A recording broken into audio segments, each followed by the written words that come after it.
Hello student, कैसे हैं आप लोग। देखिए, आज हम आप लोगों के सामने लेके आए हैं क्लास 9 एनसीईआरटी मैथ का chapter 5 exercise 6.2 lines and angles. और इसमें सबसे पहले हम डिस्कस करेंगे पैरेलल लाइंस के बारे में और इससे रिलेटेड कुछ फैक्ट्स के बारे में। तो देखिए बच्चों, सबसे पहले हमने यहाँ पे एल और एम ये टू पैरेलल लाइन बना रखी है और यहाँ पे एन जो है इसका ट्रांसवर्सल है, ठीक है ना। और यहाँ पे देखिए एंगल बन रहे हैं, angle 1, angle 2, angle 3, angle 4, angle 5, angle 6, angle 7 और angle 8।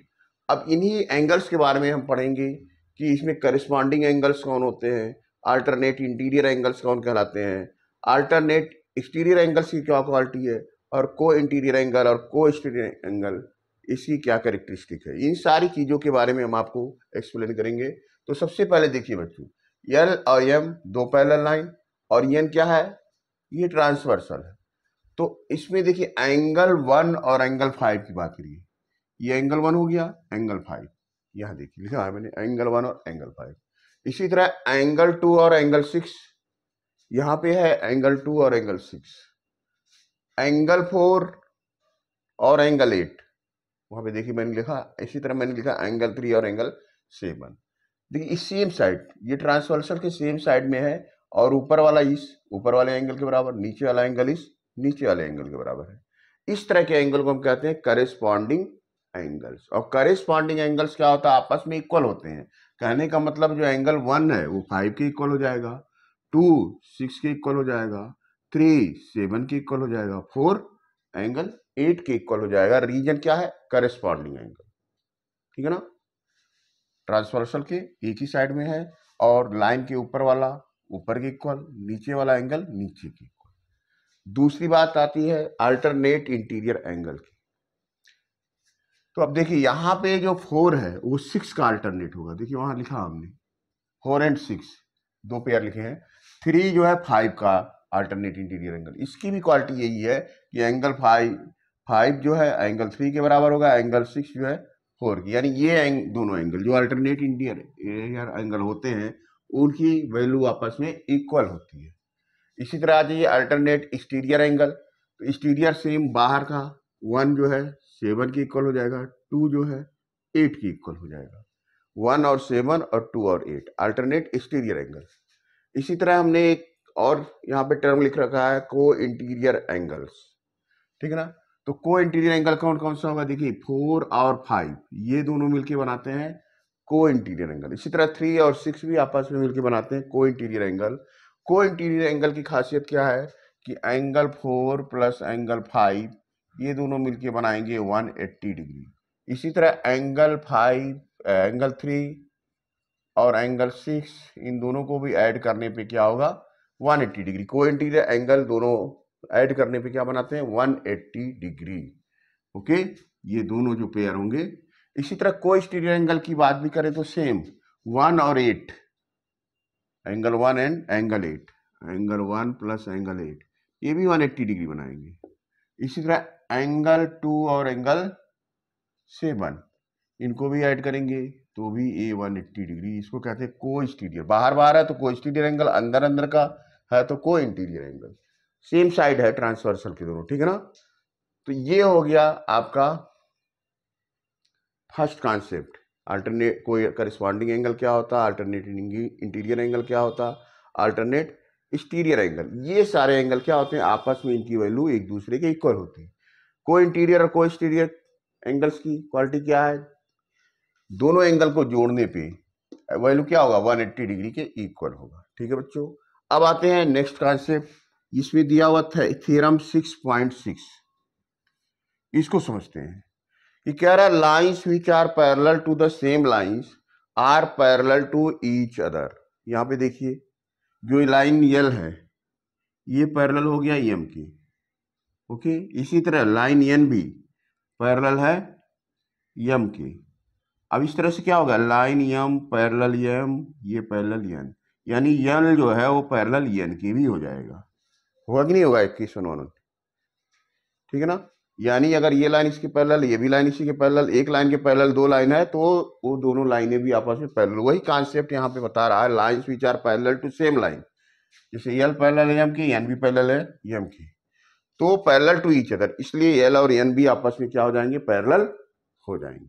Okay, next, if a ray stand on a line then the sum of two adjacent angle so form is 180 degree and vice versa. देखिए ये line है A B, यहाँ पे एक रे stand है P Q, तो इधर जो एंगल बनेगा और इधर जो एंगल बनेगी, दोनों एंगल को जोड़ने पे क्या हो जाएगा, 180 डिग्री। उल्टा ही वाइस वर्सा का मतलब नीचे की तरफ भी ऐसे अगर है, मान लीजिए आर एस, तो इन दोनों को जोड़ेंगे तो भी क्या हो जाएगा, 180 डिग्री। स्ट्रेट लाइन पे 180 बनाएगा, चाहे जितने एंगल्स हो सारे एंगल्स को ऐड करेंगे तो 180 होगा।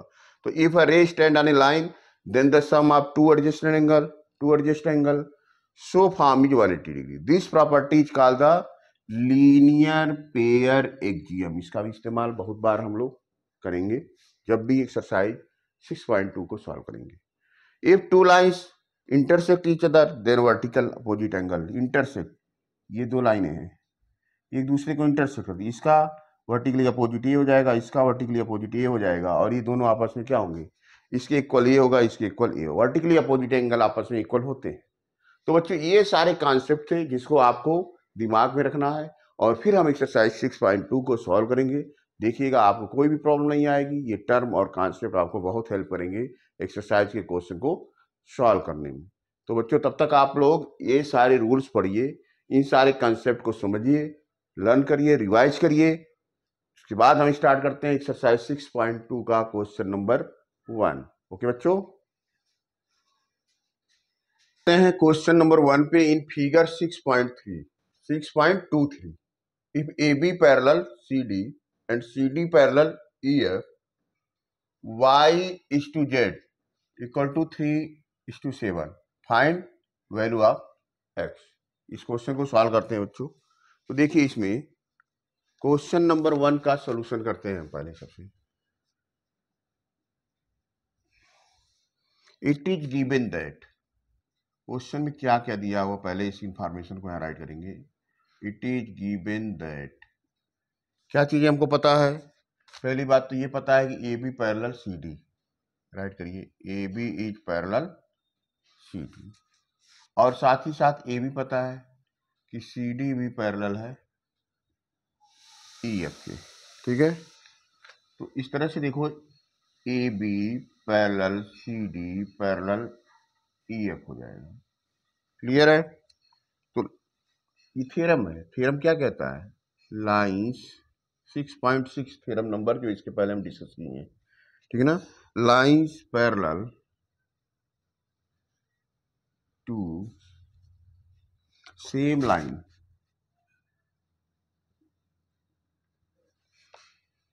Are parallel to each other, are parallel to each other. इस थ्योरम के अकॉर्डिंग ए बी जो है ई एफ के भी पैरेलल हो जाएगा। It can be observe that, इसके बाद और देखिए, it can be observe that, यहां देखिए क्या दिख रहा है कि यक्स जो है ये जेड की इक्वल टू होगा, यक्स इक्वल टू क्या हो जाएगा, जेड के। रीजन ये जो है इसका अल्टरनेट इंटीरियर एंगल बनाता है, ठीक है ना। रीजन लिख लीजिए, इक्वेशन नंबर 1 हो गया, रीजन हो गया अल्टरनेट इंटीरियर एंगल्स, और अल्टरनेट इंटीरियर एंगल्स आपस में इक्वल होते हैं, आपको पता है, बताया ही है इसके पहले, ठीक है ना। उसके बाद देखिए, इट इज गिवन दैट, एक इंफॉर्मेशन और दिया हुआ है, इट इज गिवन दैट, क्या दिया हुआ, y is to z equal to 3:7। तो लेट y इक्वल टू अगर 3 a मान लिया जाए तो जाहिर सी बात z की वैल्यू कितना हो जाएगा, 7 a हो जाएगा। क्लियर है? अब देखिए आल्सो एक चीज और हो जाएगा आपका, यक्स और वाई इन दोनों को ऐड करने पे कितना होगा बच्चों? 180 डिग्री। डिस्कस कर चुके हैं। Co-interior angle of same side, ठीक है ना? लिखिए co-interior angle of same side, co-interior angles of same side of transversal, ठीक है ना? ट्रांसवर्सल के सेम साइड में को इंटीरियर एंगल बना रहा है, इसलिए इन दोनों एंगल का एडिशन 180 डिग्री होगा, ठीक है? अब आगे आइए, यक्स की वैल्यू किसके बराबर हो जाएगी? यहां से देखिए ना, यक्स जो है जेड के इक्वल है फ्रॉम इक्वेशन 1, तो ये जेड प्लस वाई लिख सकते हैं from equation 1। X equal to z है, तो एक्स की जगह जेड हमने लिख दिया। और जेड की वैल्यू क्या है? यहाँ देखिए 7 ये है, वाई की वैल्यू 3a, कितना होगा? 180 डिग्री। कहने का मतलब है 10a का वैल्यू कितना हो जाएगा? 180 डिग्री। ए की वैल्यू कितनी आ जाएगी? 180 डिवाइडेड बाई 10, कितना हो जाएगा? 18 डिग्री, ठीक है? अब यहां से अगर आप यक्स की वैल्यू निकालना चाहेंगे,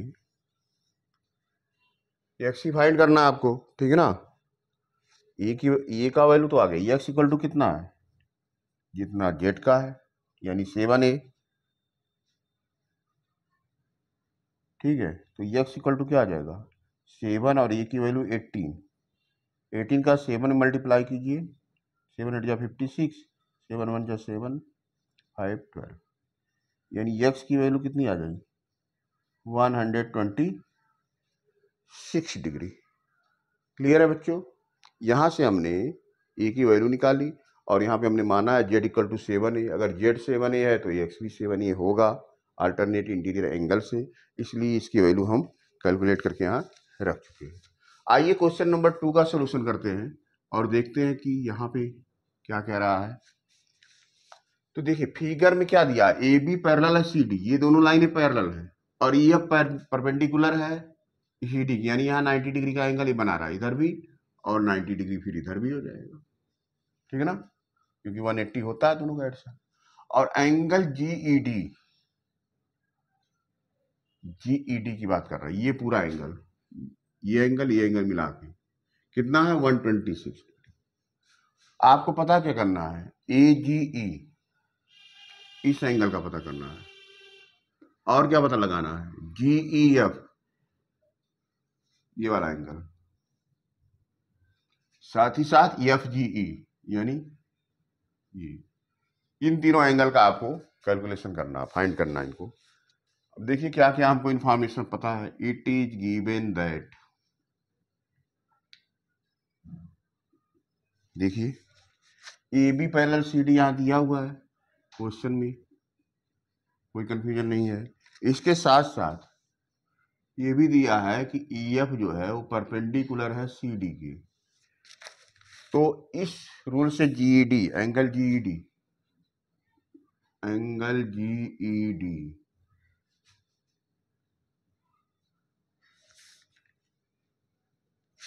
ये भी दिया हुआ है यहाँ पे क्वेश्चन में, देखिए दिया हुआ है ये, ठीक है? यानी A B parallel C D दिया, ये परपेंडिकुलर सी डी और जीईडी, ये तीन इंफॉर्मेशन हमको है। अब एक चीज देखिए, एंगल जीईएफ, जीईएफ, जीईएफ कहाँ पे है? ये angle plus angle F E D, ये कितना हो जाएगा? 126 डिग्री। क्यों ऐसा होगा? क्योंकि हमने यहां लिखा है कि एंगल जीईडी, ये थोड़ा सा ऐसे लिख दीजिए, ठीक है ना? जो जीईडी है वही जीईएफ, यहां ना लिखिए, इसको ऐसे लिखिए, एंगल क्या है? GED equal to 126 degree. GED जो है वो G F plus F E D को मिला के बना है, ठीक है। और देखिए एफ ई डी, अब देखिए ये F E D angle perpendicular है तो 90 डिग्री बनाएगा यहाँ, लिखिए angle G E F plus 90 degree equal to 126। Reason लिखिए यही कि ई एफ परपेंडिकुलर है सी डी के, इसलिए 90 डिग्री बनाएगा। अब यहाँ से आप आसानी से एंगल जी ई एफ का कैलकुलेशन कर सकते हैं। माइनस कर दीजिए, कितना आ जाएगा 36 डिग्री, यानी आपका जी ई एफ कितना आ गया 36 डिग्री के। और एक चीज देखिए ए जी ई और G E D, since angle A G E and angle G E D are क्या है ए जी ई और ये पूरा जी ई डी, ये क्या है एक दूसरे का अल्टरनेट इंटीरियर एंगल है, दिख रहा है ना, आर अल्टरनेट इंटीरियर एंगल्स। इससे क्या होगा, इससे ये होगा कि angle A G E equal हो जाएगा एंगल जी ई, क्योंकि अल्टरनेट इंटीरियर एंगल हम आपको बता चुके हैं आपस में इक्वल होता है। तो ये जो एंगल बना रहा है और ये जो एंगल बना रहा है दोनों क्या है अल्टरनेट इंटीरियर एंगल है। तो यहाँ से देखिए जो ए जी का वैल्यू होगा वो कितना हो जाएगा, ये 126 ये भी हो जाएगा, यानी हमको किसका का पता चल गया ए जी ई का पता चल गया, यहाँ पता लगाना था, जी ई एफ का भी पता चल गया यहाँ से, ठीक है ना। अब आपको क्या पता करना है एंगल एफ जी ई, ठीक है ना। अब देखिए यहाँ पे angle however angle A G E plus angle F G E अगर करें, ये दोनों बनाएगा 180 डिग्री। रीजन क्या है linear pair, according to linear pair axiom. देखिए ए जी ई और क्या है एफ जी ई, तो ये दोनों मिलकर स्ट्रेट लाइन बना रहा है, लीनियर पेयर हो गया। अभी अभी हमने ए जी का कैलकुलेशन किया है यहाँ पे 126 डिग्री रख दीजिए, और यहाँ पे एफ जी ई आपको पता लगाना है। कोई कंफ्यूजन है, बिल्कुल नहीं है। देखिए एफ जी ई जो आ जाएगा 180 डिग्री में से आप माइनस कर दीजिए 126, कितना आ जाएगा माइनस करके देखिए 10 - 6 4 7 - 2 5 54 डिग्री आ जाएगा। यानी आपका आंसर आ चुका है। किसका पता लगाना था ए G E, angle A G ई का आ चुका। कितना आया ए जी ई का, देखिए यहाँ से 126 डिग्री। और क्या पता लगाना था G E F, angle G E F कितना आया जी ई एफ का 36 डिग्री। और क्या पता लगाना था एफ जी ई, एंगल एफ जी ई, ये 54 डिग्री आ गया। तो बच्चों देखिए इस तरह से दोनों क्वेश्चन हमने क्वेश्चन नंबर 1 और 2 आपके सामने सॉल्व कर दिया।